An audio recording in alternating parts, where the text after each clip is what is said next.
अक्कल असेल तर थोडं पाय म्हणा हे सगळं, आणि हा अतिरेक संपणार तुझा या निवडणुकीत, लोक संपवणार। उमेदवार दिनेश बुप यांच्या प्रचार सभेसाठी सायन्स कोर मैदानाची परवानगी नाकारल्यानंतर आमदार बच्चू कडू अमरावतीमध्ये काल आक्रमक झाले आणि त्यानंतर उशिरा दरम्यान त्यांची परवानगी रद्द करण्यात आली। प्रहार जनशक्ती पक्ष हा अमरावतीचा मातीत रुजलेला आहे आणि त्याच होम पिचवर प्रहारला एक पाऊल मागं घ्यावं लागलं का? दरम्यान आपण जाणून घ्यावं, माझ्यासोबत आमदार बच्चू कडू आहे। भाऊ, काय सांगाल तुम्ही की अमरावतीत प्रहार हा पक्ष मोठा झालेला आहे आणि तिथंच तुम्हाला एक पाऊल मागे घेण्याची वेळ येते, कसं बघताय तुम्ही? नाही, वेळ गेळ नाही येत, आम्ही शांततेसाठी आणि चांगुलपणासाठी मागे घेतलेलं आहे, कोणाच्या दबावापोटी नाही। आम्ही तिथे गेलो असतो तर रक्तबामळ झालं असतं सगळं, आणि आम्ही कोणाचे रक्त काढणारे नाही आहे, आम्ही रक्तदान करणारी औलाद आहोत।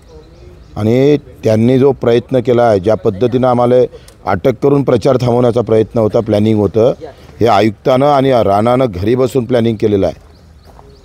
ते प्लॅनिंग तोडायचं होतं, आजची रॅली आम्हाला मोठी करायची होती, म्हणून 2 पावलं समजदारीनं आणि या अमरावती जिल्ह्यात शांतता प्रस्थापित राहावी याच्यासाठी आम्ही हे केलं आहे।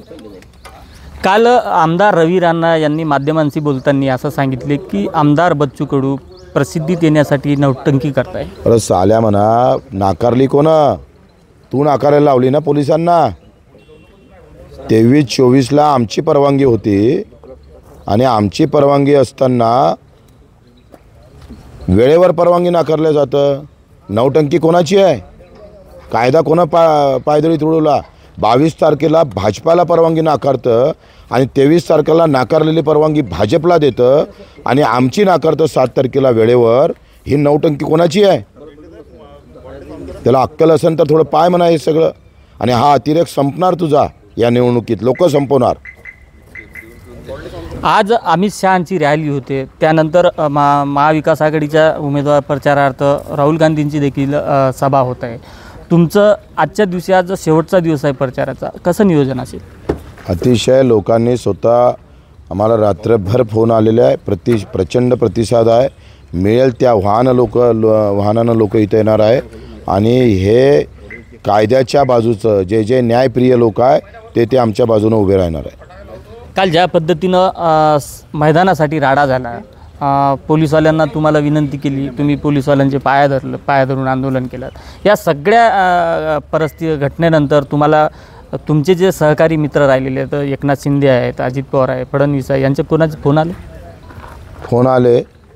पण ते मैदानासाठी आले, आमच्या सहानुभूतीसाठी काही आले नाही। या एकंदरीत घटनेनंतर तुम्हाला असं वाटते की भाजप छोट्या पक्षांना संपवते? आता काय सांगायचं राहिलं? आता राहिलं काय? भविष्यात आता तुम्ही महायुतीसोबत असणार का? ते पाहू, आता निर्णय घेऊ। नक्कीच आपण बघतोय की सध्या तरी बच्चू कडू अमरावतीमध्ये मैदानासाठी आक्रमक आहेत आणि आमचा पवित्रा कायम असेल असा त्यांनी एक प्रकारे इशारा दिला आहे। संजय राठोड, साम टीव्ही न्यूज, अमरावती। देश विदेशातील प्रत्येक घडामोडींचे लाईव्ह अपडेट मिळवण्यासाठी आता साम टीव्हीच्या सर्व सोशल मीडिया प्लॅटफॉर्मला लाईक, फॉलो आणि सबस्क्राईब करा। तसंच सर्व नोटिफिकेशनसाठी बेल आयकॉन प्रेस करायला विसरू नका।